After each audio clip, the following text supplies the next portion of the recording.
SIR এর নাম বাদ যেতে পারে 58 লক্ষের বেশি। 58 লক্ষ নাম বাদ যেতে পারে বাংলায় ভোটার তালিকা থেকে। এখনো পর্যন্ত মৃত ভোটার 24,18,699। এখনো পর্যন্ত মৃত ভোটার 24,18,699। খোঁজ পাওয়া যায়নি ভোটার, স্থানান্তরিত ভোটার সব মিলিয়ে 58 লক্ষের নাম বাদ যেতে পারে। সরাসরি সহকর্মী সৈকতের কাছে যাব। সৈকত, এসআইআর চলছে প্রক্রিয়া এবং যে তথ্য সামনে আসছে তাতে শুধুমাত্র মৃত ভোটার যে সংখ্যা দাঁড়িয়েছে তাতে রাজ্যের 294টা বিধানসভায় ভাগ করলে 8,226 জন করে মৃত ভোটার যারা ভোটার তালিকায় জীবিত ছিল। তারপর তথ্য স্থানান্তরিত ভোটার, ভুয়ো ভোটার সব মিলিয়ে কি পরিস্থিতি সর্বশেষ?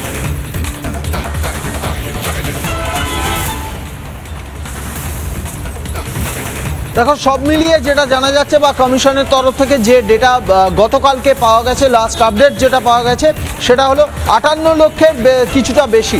অর্থাৎ এই 58 লক্ষ নাম কিন্তু বাদ যাওয়ার সম্ভাবনা। তার মধ্যে মৃত ভোটার তুমি যেটা বললে 24 লক্ষের বেশ কিছুটা বেশি, সংখ্যাটা প্রায় 25 লক্ষের কাছাকাছি। অর্থাৎ এই যে নাম্বার, এই যে এত পরিমাণ ভোটার, সেই ভোটারের নামগুলো বাদ যাওয়ার সম্ভাবনা রয়েছে। তার কারণ এই যে নিখোঁজ, এর মধ্যে নিখোঁজ ভোটার রয়েছে, মৃত ভোটার রয়েছে, স্থানান্তরিত ভোটার রয়েছে, অর্থাৎ শিফটেড ভোটার রয়েছে, যারা এক জায়গা থেকে আর এক জায়গায় চলে গেছেন কিন্তু তাদের অ্যাড্রেসটাকে চেঞ্জ করেননি বা আগের যে অ্যাড্রেসে যে ভোটার কার্ড ছিল, এপিক কার্ড ছিল, সেই কার্ড তারা স্টপ করেননি, ক্যান্সেল করেননি। এই ধরনের প্রায় 58 লক্ষের বেশ কিছুটা বেশি, সেই 58 থেকে 59 লক্ষ নাম কিন্তু বাদ যাওয়ার সম্ভাবনা আছে।